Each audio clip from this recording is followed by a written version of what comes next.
लोकसभा चुनावों में प्रचार के शोर के साथ ही दल बदल का शोर भी मच रहा है। हर दिन तमाम नेता एक दल से दूसरे दल में जा रहे हैं और सबसे ज्यादा झटके बीजेपी को लग रहे हैं। लेकिन अब कर्नाटक में बीजेपी के सामने एक नई मुसीबत खड़ी हो गई है। तो क्या है पूरा मामला, देखिए ये रिपोर्ट।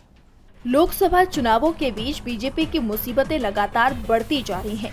पार्टी के लिए देश के अलग अलग हिस्से से झटके देने वाली खबरें सामने आई है। कर्नाटक में बीजेपी पहले से ही मुश्किल में दिखाई दे रही थी और अब शिरहट्टी फकीरेश्वर मठ के प्रमुख वीर शैव लिंगायत संत डिंगलेश्वर स्वामी ने बीजेपी की मुश्किलों को और भी बढ़ा दिया है। लिंगायत संत धारवाड़ लोकसभा सीट से निर्दलीय उम्मीदवार के रूप में चुनाव लड़ने जा रहे हैं। उन्होंने इस क्षेत्र से बीजेपी के उम्मीदवार और केंद्रीय मंत्री प्रहलाद जोशी पर जमकर निशाना साधा। उन्होंने कहा कि वीर शैव लिंगायत और अन्य समुदायों को दबाने और सत्ता में बने रहने के लिए बीजेपी गलत कदम उठा रही है।